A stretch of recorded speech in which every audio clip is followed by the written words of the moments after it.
Powered by MDH की देगी मिर्च, असली मसाले सच सच।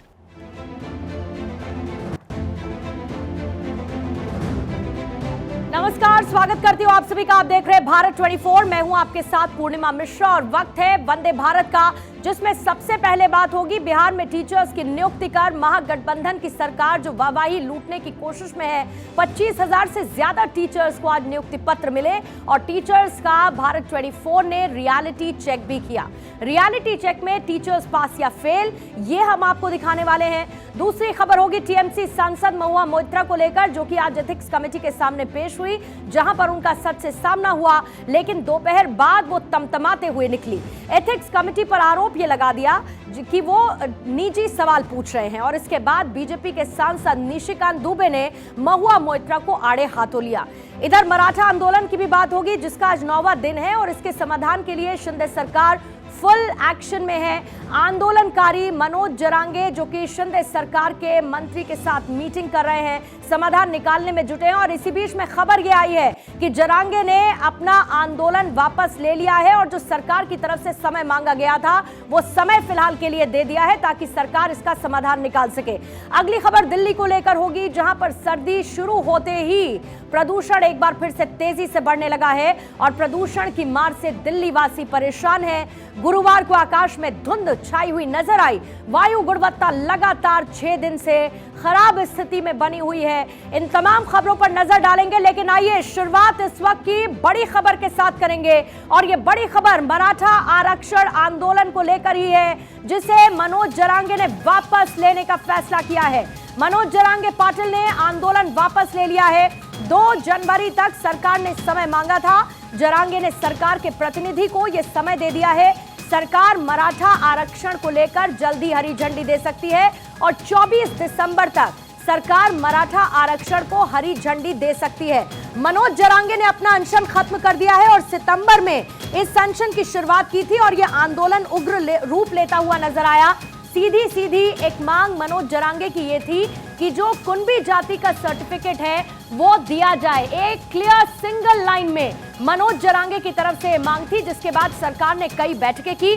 शिंदे सरकार ने इसका समाधान निकालने की कोशिश की और मनोज जरांगे, आपने बीट की तस्वीरें भी देखी होंगी, वहीं से आते हैं मनोज जरांगे पाटिल और इन्हीं की तरफ से सितंबर के महीने में जब यह आंदोलन शुरू हुआ, हालांकि इससे पहले भी आरक्षण की मांग लगातार उठती रही है, लेकिन इसी बीच में सरकार की तरफ से मांगा गया वक्त उनके प्रतिनिधि को दे दिया है। 2 महीने का वक्त मनोज जरांगे ने सरकार को दिया है और अपना अनशन खत्म कर दिया है। वापस ले लिया है आंदोलन मनोज जरांगे पाटिल ने। सत्य प्रकाश सोनी इस पर और ज्यादा जानकारी के साथ इस वक्त जुड़ चुके हैं। सत्य प्रकाश, अभी स्टेटस क्या है? मनोज जरांगे पाटिल माने किस बात पर है और इसमें उनको संभावना सरकार की तरफ से क्या नजर आती है? देखिए, मनोज जरांगे पाटिल ने मराठा आरक्षण की मांग को लेकर उन्होंने सरकार को करीब 2 महीने का वक्त दिया है। दरअसल आज महाराष्ट्र सरकार की तरफ से मंत्रिमंडल के शिष्टमंडल उदय सावंत और उनके सहयोगी मित्र जो है मनोज जरांगे पाटिल से मिलने गए थे, जहां पर करीब 2 घंटे की बैठक हुई। इस बैठक में यह निष्कर्ष निकाला गया कि आने वाले समय में यानी कि दिसंबर के 24 तारीख को यह तय किया जाएगा कि मराठा आरक्षण को किस तरह से देना है। हालांकि मराठा आरक्षण देने की बात सरकार ने मान लिया है और वक्त मांगा है। वक्त के साथ मनोज जरांगे पाटिल ने अपना आंदोलन सिर्फ वापस लिया है, लेकिन उन्होंने सरकार को एक अल्टीमेटम भी दिया है कि आने वाले 2 जनवरी के बाद अगर सरकार मराठा आरक्षण नहीं देती है तो 2 जनवरी से मराठा समुदाय के तमाम लोग मुंबई में आकर आंदोलन करेंगे। यह अल्टीमेटम जो है मनोज जरांगे पाटिल द्वारा दिया गया है। नहीं, लेकिन सरकार इसमें बीच में एक कमेटी भी गठित कर रही थी सत्य प्रकाश, और जो कुणबी जाति का सर्टिफिकेट दिया जाए इसकी मांग मनोज जरांगे पाटिल लगातार कर रहे थे। बीट की तस्वीरें भी हमने देखी और एक लंबे वक्त से इस आंदोलन को लीड करते हुए नजर आ रहे थे। ऐसे में सरकार के पास समाधान क्या है और सरकार कैसे इसमें आगे बढ़ती हुई नजर आ रही है? मसलन अगर मैं ये कहूं कि सरकार इसको हरी झंडी दे देगी तो वो कैसे देगी? सरकार के पास रास्ता क्या है? देखिए, इसमें 2 बातें हैं। मनोज जरांगे पाटिल ने शुरुआती जो आंदोलन उनका था उसमें उन्होंने कहा कि ओबीसी समाज को मराठा आरक्षण मिलना चाहिए। अब दूसरी बार जब मनोज जरांगे पाटिल आंदोलन करने शुरू किए तो उनकी मांग रही कि सकल मराठा समुदाय को यह आरक्षण चाहिए।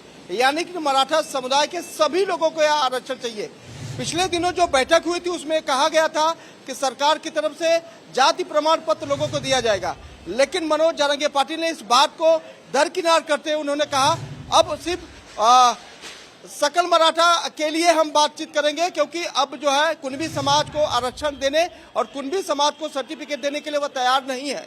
इसलिए सरकार को एक बार फिर से उन्होंने सख्ते में डाला था, लेकिन अब सरकार ने यह बात मानी है कि आने वाले समय में हम दोनों विषयों पर चर्चा करेंगे। दोनों विषयों को लिए बाकी जो सर्वदलीय बैठक हुई थी उसमें कहा गया कि जरूर इस काम के लिए वक्त चाहिए, यानी कि जिस तरह से सर्वदलीय बैठक में ये बात कही गई कि वक्त के साथ ही जो है आरक्षण दिया जा सकता है। अगर वक्त नहीं दिया जाएगा तो सिर्फ महाराष्ट्र के नुकसान हो सकते हैं, क्योंकि लगातार जिस तरह से आगजनी हो रही थी, रास्ते रोके जा रहे थे, इंटरनेट सेवा बंद कर दी गई, कई रास्ते बंद कर दी गए, उसके बाद बिल्कुल वो तमाम तस्वीरें सत्यप्रकाश हमने देखी। बहरहाल 2 तारीख तक का समय मांगा गया और 2 महीने का ये कुल मिलाकर अब वक्त है मनोज जारंगे ने जो सरकार को दे दिया है, ताकि सरकार इसमें एक सोल्यूशन की स्थिति पर आगे बढ़ सके। बहुत बहुत शुक्रिया आपका जानकारी के लिए सत्यप्रकाश सोनी। तो देखिए 24 दिसंबर तक सरकार मराठा आरक्षण को लेकर हरी झंडी दे सकती है, इस तरीके की खबरें भी हैं। लेकिन इसी बीच में आपको मराठा आंदोलन के बारे में, आरक्षण मामले को लेकर थोड़ी जानकारी लेनी चाहिए, लेकिन उसमें सबसे बड़ा अपडेट यह है कि मराठा आंदोलन को फिलहाल वापस ले लिया गया है। आंदोलनकारी नेता मनोज जारंगे पाटिल की तरफ से ऐलान किया गया और जारंगे ने सरकार के प्रतिनिधि को समय दे दिया है। मनोज जारंगे से मिले मंत्री उदय सावंत और धनंजय मुंडे। 9 दिन से मराठा आंदोलन लगातार जारी है। मराठवाड़ा के 8 जिलों में इसका जबरदस्त असर देखने को मिला। मराठा आंदोलन पर बुधवार को एक सर्वदलीय बैठक भी हुई, जिसकी जानकारी अभी अभी सत्यप्रकाश आपको दे रहे थे। बहरहाल अभी की अपडेट यही है कि मनोज जारंगे पाटिल ने ये आंदोलन वापस ले लिया है और सरकार को जो समय चाहिए था वो उनके प्रतिनिधि को दे दिया गया है। और इसी बीच में अगली खबर बिहार से है, क्योंकि बिहार में 1.25 लाख से ज्यादा टीचर्स की बहाली हुई। मुख्यमंत्री नीतीश कुमार आज 25,000 से ज्यादा टीचर्स को उनकी तरफ से नियुक्ति पत्र बांटे गए और आज इन नियुक्तियों पर भारत 24 ने एक रियलिटी टेस्ट किया है। यह जानना चाहा कि बिहार के भविष्य बनाने वाले टीचर्स आखिर परफेक्ट कितने हैं, और इसको लेकर जो नव नियुक्त टीचर्स हैं उनसे कई सारे सवाल भारत 24 ने पूछे। आपको हम खुद सुनवा देते हैं कि इन टीचर्स ने आखिर इसको लेकर जवाब क्या दिया। रोजगार देने में बिहार पिछड़ा राज्य है। नौकरी की कमी के चलते लोग दूसरे राज्यों में पलायन करते हैं, लेकिन काफी सालों बाद बिहार में एक साथ 1.25 लाख से ज्यादा अभ्यर्थी टीचर बने। क्रेडिट लेने की होड़ मची है। आरजेडी बार बार कह रही है कि तेजस्वी यादव के कारण रोजगार, नौकरियों और अवसरों में बिहार इतिहास रच रहा है। गुरुवार को मुख्यमंत्री नीतीश कुमार ने 25,000 से ज्यादा नवनियुक्त शिक्षकों को नियुक्ति पत्र सौंपे। नियुक्ति पत्र मिलने से नवनियुक्त टीचर काफी खुश नजर आए। ये लोग अब बिहार के भविष्य को तैयार करेंगे और इसीलिए भारत 24 ने जब नवनियुक्त टीचर्स का रियलिटी चेक किया तो आप सुनकर दंग रह जाएंगे। इन टीचर्स को ना तो पटना हाईकोर्ट के मुख्य न्यायाधीश का नाम पता है और ना ही देश के चीफ जस्टिस का नाम। भारत 24 ने नवनियुक्त टीचर्स से बिहार के चीफ जस्टिस का नाम पूछा, तो आप सुनिए क्या कह रही हैं। पटना हाईकोर्ट के मुख्य न्यायाधीश कौन है? कृष्ण कुमार कुछ ऐसे नाम है। जबकि पटना हाईकोर्ट के चीफ जस्टिस का नाम है कृष्णन विनोद चंद्रन। जब दूसरे नवनियुक्त टीचर से देश के चीफ जस्टिस के नाम के बारे में पूछा गया तो उनका भी जवाब सुनिए। ये बताइए कि देश के जो सुप्रीम कोर्ट है उसके मुख्य न्यायाधीश का नाम पता है? हाँ, ये बता देते हैं आपको। अटॉर्नी जनरल हमारे जो हैं। नाम नहीं बता पाई, ऐसा शो किया मानो याद है, लेकिन फिलहाल मिस कर रही हैं। जब दूसरा सवाल किया गया, संसद में शून्यकाल का समय कब होता है? ये सब क्यों पूछ रहे हैं अभी आप? अभी मत पूछिए, हम लोग इतना डिस्टर्ब है ना, 2 महीने से पढ़ते पढ़ते थक गए, रिलैक्स मोड में है। आप कुछ और पूछिए, पढ़ाई को छोड़ के एकदम रिलैक्स मोड में है। बीपीएससी पास कर टीचर बनी हैं और ऐसा ही सवाल बाकी दूसरे शिक्षकों से पूछा गया और किसी ने भी जवाब नहीं दिया। पटना हाईकोर्ट के मुख्य न्यायाधीश का नाम बताइए। नहीं याद है मुझे। मैडम इधर आइए, मैडम सुप्रीम कोर्ट के मुख्य न्यायाधीश का नाम बताइए। किसी भी टीचर को नाम नहीं पता है। अच्छा ये बताइए, पटना हाईकोर्ट के मुख्य न्यायाधीश का नाम क्या है? पटना हाई कोर्ट के मुख्य न्यायाधीश का पता नहीं, सॉरी नहीं पता। जब दूसरी टीचर से सुप्रीम कोर्ट के चीफ जस्टिस के नाम के बारे में पूछा गया तो वो नाम बताने की बजाय ट्रेनिंग के बारे में ज्ञान देने लगी। हमें अभी शिक्षा संहिता के बारे में अच्छी ट्रेनिंग दी गई है और हम बच्चों को कैसे पढ़ाएंगे इसके बारे में बहुत अच्छी ट्रेनिंग दी गई है। जीके जीएस का सवाल है हम लोग कंप्यूटर वाले हैं, जी मैटर वाले हैं। जब टीचर से मुख्य चुनाव आयुक्त के नाम के बारे में पूछा गया तो नाम बताने की जगह टीचर भाग गई। देश के चुनाव आयुक्त का नाम, मुख्य चुनाव आयुक्त का नाम मैडम। किसी भी टीचर को ना तो पटना हाईकोर्ट के मुख्य न्यायाधीश के बारे में जानकारी है और ना ही चीफ जस्टिस के बारे में। किसी ने भी नाम नहीं बताया। सभी नवनियुक्त टीचर आश्चर्यचकित होकर एक दूसरे को देखने लगे। इस रियलिटी चेक में महज एक टीचर ने सुप्रीम कोर्ट के चीफ जस्टिस का नाम बताया। मुख्य चुनाव आयुक्त का नाम पूछा गया तो जवाब सुनिए। DY चंद्रचूड़। जी बिल्कुल। मुख्य चुनाव आयुक्त का नाम राकेश शर्मा। मुख्य चुनाव आयुक्त का नाम राजीव कुमार है। टीचर्स की बहाली कर सरकार वाहवाही लूटने में मशगूल है, लेकिन आप खुद समझिए ऐसी टीचर बच्चों को क्या पढ़ाएंगी, क्या शिक्षा देंगी। किस तरीके से इन लोगों के पास जो जितने भी लोग हैं इनकी क्या जानकारी है और जिस तरीके की जानकारी दे रही है और सीधे तौर पे एक तरह से कहा जाए तो नौकरी मिलने की खुशी तो है, लेकिन कई ऐसे लोग इसमें हैं जो बीपीएससी क्वालिफाई करने की बात कर रहे हैं, दावा कर रहे हैं, उनकी नियुक्ति भी हो चुकी है, लेकिन पटना हाई कोर्ट के मुख्य न्यायाधीश का नाम तक इन लोगों को पता नहीं है। कैमरामैन मृत्युंजय के साथ सर्वेश कुमार सिंह, भारत 24 पटना। तृणमूल कांग्रेस की सांसद महुआ मोइत्रा आज लोकसभा की एथिक्स कमेटी के सामने पेश हुई, जहां पर उनसे कैश फॉर क्वेरी को लेकर कमेटी के सामने सच का सामना हुआ। एथिक्स कमेटी की तरफ से पूछे गए सवालों को लेकर हंगामा खड़ा हो गया। ऐसे में सवाल यह है कि महुआ मोइत्रा आखिर सवालों से भाग क्यों रही।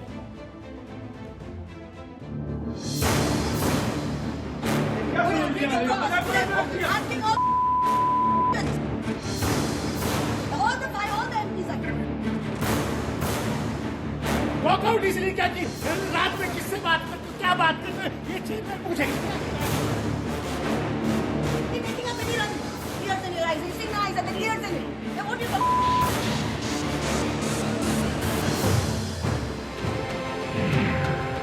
संसद में सवाल, कटघरे में महुआ मोइत्रा। एथिक्स कमेटी का आईना महुआ का सच से सामना। कैश फॉर क्वेरी पार्ट 2 कितने मजबूत है सबूत। टीएमसी की तेज नाराज सांसद महुआ मोइत्रा की मुश्किलें बढ़ती जा रही हैं। महुआ पर पैसे लेकर संसद में सवाल पूछने के गंभीर आरोप लगे हैं। इन आरोपों की लोकसभा की एथिक्स कमेटी जांच कर रही है। इस कमेटी के सामने टीएमसी सांसद पहुंची। पूछताछ के दौरान महुआ मोइत्रा ने अपने आप को पाक साफ बताने की पूरी कोशिश की। इस दौरान उन्होंने कहा कि उनके पर्सनल लाइफ को मुद्दा बनाया जा रहा है। उन्होंने कुछ भी गलत नहीं किया।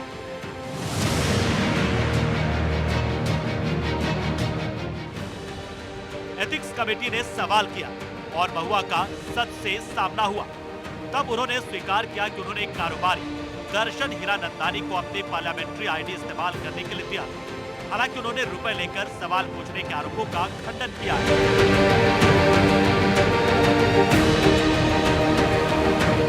महुआ मोइत्रा पश्चिम बंगाल के कृष्णानगर से टीएमसी की सांसद है। वे ममता बनर्जी की खासम खास है। संसद में जब महुआ मोइत्रा बोलती है तब वे सरकार को कटघरे में खड़ा करती है, लेकिन आज आलम ये है कि वो खुद कटघरे में। सुबह करीब 11 बजे महुआ मोइत्रा एथिक्स कमेटी के सामने पेश हुई। पहले सेशन में करीब 1.5 घंटे तक महुआ मोइत्रा ने अपना पक्ष एथिक्स कमेटी के सामने रखा। लंच ब्रेक के बाद एक बार फिर सुबह करीब 11 बजे महुआ मोइत्रा एथिक्स कमेटी के सामने पेश हुई। पहले सेशन में करीब 1.5 घंटे तक महुआ मोइत्रा ने अपना पक्ष एथिक्स कमेटी के सामने रखा। लंच ब्रेक के बाद एक बार फिर से महुआ मोइत्रा से पूछताछ हुई। दोपहर बाद वो बैठक से बाहर निकली तो काफी गुस्से में थी। उनके साथ बीएसपी के सांसद दानिश अली भी थे। विपक्षी सांसद शोर शराबा करके बाहर आए। इनका वीडियो सामने आया है जिसमें महुआ ये बोलती हुई सुनी जा सकती है। आप क्या पूछ रहे हो? आप थोड़े दानिश भाई बताएं। All the We are walked out from the committee. Because they are asking an ethical question. Sir आप लोगों ने गंभीर श्रेणी यही है दिल्ली की दम घोटू हवा। दिल्ली एनसीआर में वायु प्रदूषण ने लोगों की मुसीबत बढ़ा दी है। हवा की गति कम होने से दिल्ली में AQI यानी कि एयर क्वालिटी इंडेक्स बहुत खराब कैटेगरी में जा पहुंचा है।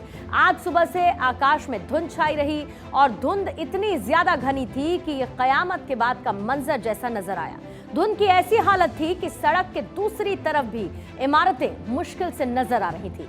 यानी दिवाली से पहले दिल्ली वासियों की सांसों का दिवाला निकल चुका है।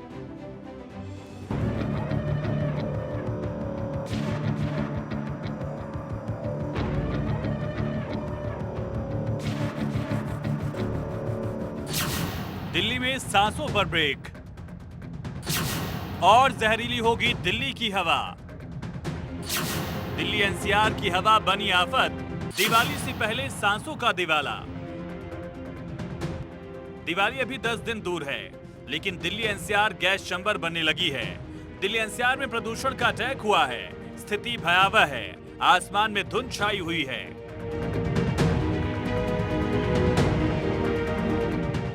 दिल्ली में वायु प्रदूषण के कारण हालात दिन प्रतिदिन बिगड़ते चले जा रहे हैं। सर्दी के आने से पहले हवा में फैले प्रदूषण ने लोगों की समस्या को बढ़ा दिया। दिवाली के वक्त हर साल ऐसा ही नजारा देखने को मिलता है। प्रदूषण के कहर से बचने के लिए दिल्ली सरकार कोशिश कर रही है, लेकिन ये कोशिश काफी नहीं है। जहां तक ये 15 दिनों का सवाल है, इस 15 दिनों में जिस तरह का मौसम की स्थिति है, जो एक्सपर्ट्स की ओपिनियन है कि ये थोड़े क्रिटिकल हैं और हमारी कोशिश ये है कि कैसे इस समय भी ज़्यादा से ज़्यादा जो सोर्सेज हैं, क्योंकि मौसम तो हमारे हाथ में नहीं है, लेकिन उन सोर्सेज को कैसे रिड्यूस किया जाए, उसको लेकर के हर तरह के जो अभियान हैं, जो इनिशिएटिव हैं, उसको सरकार ले रही है और हमें भरोसा है कि हम सब मिलकर के इसको भी थोड़ा और बेहतर करेंगे। आज 8 साल बाद भी जब हमारे वीरेंद्र सचदेवा जी दिल्ली के अध्यक्ष हैं, अगेन पोल्यूशन की वही भयावहता है। सभी लोगों को बताना चाहता हूं, हम और वीरेंद्र सचदेवा जी मिलकर दिल्ली के 2.5 करोड़ लोगों को, 3 करोड़ लोगों को, हम सबको मास्क नहीं दे सकते, मगर हम थ्रू मीडिया बताना चाहते हैं कि स्थिति बहुत गंभीर है। प्लीज अपना अपना मास्क लगाइए, अपनी रक्षा करिए, क्योंकि अरविंद केजरीवाल जी ने दिल्ली को अपनी हालत पे छोड़ दिया है। पॉल्यूशन से निपटने के लिए दिल्ली में 2 जगह पर स्मॉग टावर लगाए गए, एक आनंद विहार में और दूसरा कनॉट प्लेस में। कनॉट प्लेस में दिल्ली सरकार की तरफ से स्मॉग टावर लगाया गया, लेकिन दिल्ली सरकार की तरफ से करोड़ों रुपए की पेमेंट नहीं करने की वजह से इस पर ताला लग गया है। ये दिल्ली का पहला स्मॉग टावर है, जिसका उद्घाटन 23 अगस्त साल 2023 को दिल्ली के मुख्यमंत्री अरविंद केजरीवाल ने किया था। ये स्मॉग टावर बनाया गया था 20 करोड़ रुपए की लागत से। इसको बनाने के पीछे मकसद ये था कि दिल्ली में जिस तरीके से पॉल्यूशन बढ़ता जा रहा है, लोगों का जीना मुहाल हो रखा है, ऐसे में दिल्ली वालों को साफ सुथरी हवा देने के लिए, पॉल्यूशन कम करने के लिए इस स्मॉग टावर को बनाया गया था। इसको संचालित करने का जिम्मेदारी दिया गया था टाटा को, यानी टाटा इसको चला रहा था। लेकिन आपको जान के ताज्जुब होगा कि 2 दिन पहले अचानक से टाटा ने इस स्मॉग टावर पर ताला जड़ दिया। आप देख सकते हैं कि स्मॉग टावर बंद पड़ा है। हालांकि 6-7 महीने से ये स्मॉग टावर बंद है, लेकिन टाटा वालों को इसकी पेमेंट नहीं मिली, जिसकी पेमेंट करोड़ों रुपए में है। लेकिन जब पेमेंट नहीं मिली तो टाटा वालों ने इस पे ताला जड़ दिया। दिल्ली में हवा की गुणवत्ता लगातार बहुत खराब श्रेणी में बनी हुई है। दिवाली से पहले दिल्ली की हवा जहरीली हो गई है। ऐसा सांस लेने में तकलीफ हो रही है। दिक्कत तो हो ही रही है, अभी प्रदूषण शुरू हो गया है ज़्यादा ही। अभी ये थोड़ा और बढ़ता ही जाएगा। अभी जो हर साल देखने को मिलता है, अभी ये बढ़ता ही जाएगा। अभी जो गाड़ियां बंद करने को बोला था, डीजल गाड़ी, अभी कुछ बंद हुई हैं, लेकिन पूरी तरह से बंद नहीं हुई। अगर ये बंद हो जाए तो कुछ हद तक प्रदूषण कम हो जाएगा। पॉल्यूशन पर कंट्रोल के लिए दिवाली में पटाखों पर नियंत्रण लगा दिया जाता है। बावजूद इसके इन दिनों राजधानी की हवा में सांस लेना मुश्किल है, क्योंकि पड़ोसी राज्यों से पराली जलाने में कमी नहीं की गई।